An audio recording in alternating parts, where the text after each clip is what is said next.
Hi, and welcome to Bounce Forward with Tiff Hall.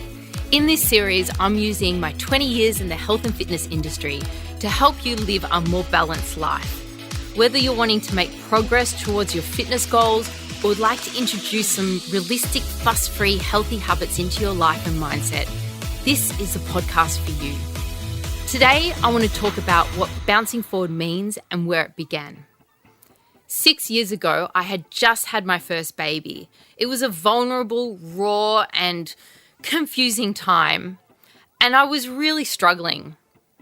I remember I was a couple of days out of hospital, and I just had this little baby. I adored him, and already I was having phone calls and messages and people at me because my manager was getting requests to have me on the cover of magazines in my pre-baby body already.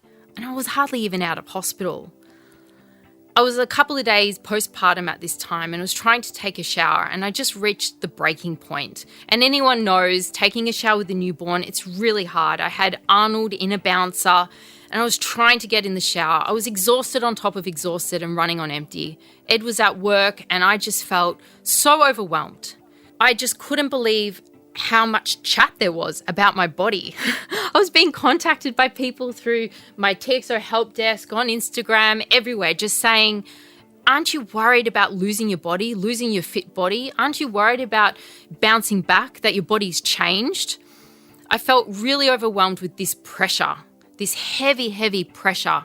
And I felt so angry that there was such an expectation to snap back, or that people would even think that I wanted to snap back. I could hardly even take a shower, let alone think about, exercise and dieting, and all I could think about was feeding my baby and surviving this moment. When Ed finally came home from work, I was just out of the shower and I was crying, and I just said to him, I don't even recognize myself anymore. And he said to me, "You've never looked more beautiful."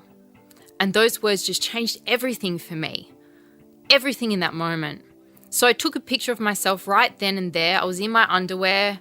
Arnold was in the background in the bouncer, and I was shaking and I was upset. But I took a photo of my postpartum body and I put it out there on Instagram. No one was expecting that from me. And I said, I'm not going to bounce back. I'm going to bounce forward. In that moment, bouncing forward meant accepting where I was at in that moment and being kind to myself and resisting all of that bounce back culture pressure. The photo went viral.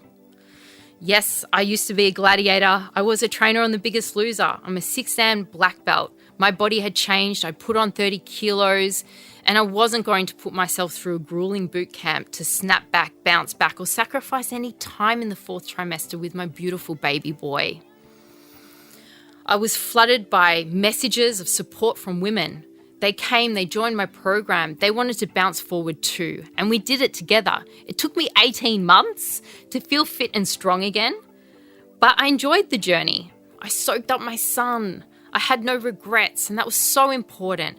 And bounce forward became this philosophy that I adopted in life to handle any kind of personal setback. It wasn't just bouncing forward from having a child. It was bouncing forward after injuries, after disappointments, after challenges in business. I was bouncing forward from burnout and all kinds of things in life. And this philosophy really helped me to accept where I was at, and most importantly, to be kind to myself along that journey. So, how do we actually bounce forward? Let's get stuck into some tips. My first tip is all about acceptance. It's really easy to be in denial about where you're at. And I've had moments where I've just been in denial for months and months, sometimes years. I had a wrist injury and I was just like, no, I'm just fine. The wrist isn't an issue. And I was trying to do push-ups and I was trying to do all the things I shouldn't be doing. And it just led to disaster. Instead of accepting that I had an injury and I needed help, and I had to have surgery on it, and I had to get help with that. You have to accept where you're at, and it's really important to get real, because when you get real, you realize that you can control the controllables. You can't control everything in life, but you can control some things, and when you have that control, it really does bring some clarity to your life, And it kickstarts the problem-solving part of your brain where you can really start to get your ducks in order and really start to make some sense of the situation, not be bogged down by negative emotions. I find that really helpful. And that brings me to my next tip, which is all about your inner chat. It's very important not to be a mean girl to yourself, to give yourself some love and try and empower yourself with good self-talk, because that will build your self-esteem. And when you have good self-esteem, you're more confident and you feel more capable. I have struggled with negative self-talk at times in my life. Of course I have. But when you do accept where you're at, like when I was staring in the mirror and I had put on 30 kilos and I was being really nasty to myself, instead of accepting, no, I just had a baby. It's okay. I've been through 9 months of pregnancy. It's going to take time to lose weight. It's going to take time to get fit again. And just nurturing yourself, it's really, really important. And it's really important when you have that positive self-talk to not compare yourself to others. Hey, I was comparing myself to other trainers in my industry who maybe had a bounce back, or who, it looked like it was easier for them on the outside. I was comparing myself to everyone, even people in my own community. I was thinking, oh my goodness, my members are looking fitter than me now. I was struggling so hard to not compare myself. And I always say you got to focus on your own grass. The grass does always look greener on the other side, but it's not true.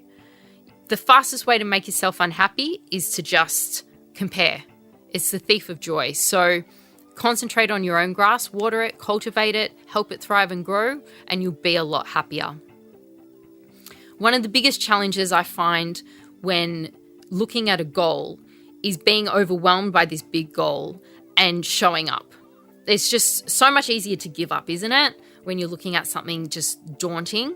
And my mum always says, a 1,000,000-mile journey begins with one single step. And I think that's really helpful, breaking down a huge journey to steps and just taking it one little micro goal at a time. It's really, really important, whether that's just pressing play on a workout home or just showing up to the gym and just saying, I'm just going to step foot inside the gym, and that's my big goal. That's the first thing I'm going to start to do. It really does help you. I promise. Showing up consistently builds those habits. It's hard. It's definitely hard, and it's really, really daunting in the beginning, but it does get easier. My next tip is my favorite. It's all about the power of a reset, hitting that reset button. It's called my 3-hour reset rule, and it just stops the all or nothing attitude where you may try to commit to a new healthy regime of eating, whatever that is, and perhaps you slip up by eating something that wasn't in the regime. Then you just say, oh, well, I've stuffed the whole day now, so I'm going to have a bad day. I just might as well have fast food for dinner. And then you lose the day, and then a bad day turns into a bad week, and a bad week turns into a bad month. And before you know it, you just can't get back on track again. It's really hard to sort of punch that perfectionism in the face, but you need to. You can't be perfect. And that 3-hour reset rule stops you from trying to be perfect. I think being perfect is just a recipe for disaster. Just never set your expectations up to be perfect, and you'll never be disappointed. My next tip is all about finding support, the right cheer squad for you. And for me, I couldn't do this without my TXO community. They help to keep me accountable, and I think finding the right support person for you, they keep that accountability, which is so important. Now, if we're talking weight loss as your goal, don't use the scales. That's my biggest tip. I worked on The Biggest Loser as a coach, and there were weekly weigh-ins on big scales. And I'm telling you, from my experience in reality television on a very high-pressure weight loss target show, the scales don't work. So throw the scales in the bin. Run over them with your car. Do whatever you have to do to hide the scales. Instead, use non-scale victories. My community is so good at these. So non-scale victories, I'll give you some examples, are things like PBs, fitting into an old pair of jeans, using clothes as your metric, going down the slide at the park with your kids, So much fun being able to do that again. Nailing a new morning routine perhaps, or cooking a new recipe. Joining a fitness class, that's so much fun. These are all non-scale victories that will be so much better for your mindset than standing on a set of scales. Trust me. My last tip is all about celebrating small wins. You want to celebrate the small wins, the little steps along the way. Nothing comes from nothing, but something will come from something. So just start anything, do something, anything.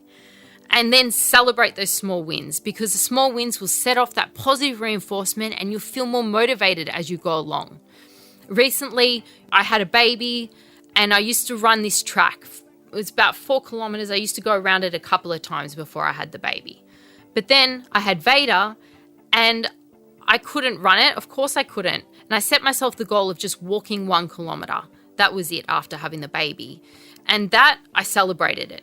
I celebrated my small win of 1K, and then I turned up the next day and I kept going and I kept going until I could run the 4K again. So you really do have to stop and celebrate. Perhaps listening to this episode is the first step on your bounce forward journey. Maybe it's like the 1K, celebrate this. This is your first step. This is a small win. And maybe you can plan to listen to each weekly episode whilst out for a walk in the fresh air.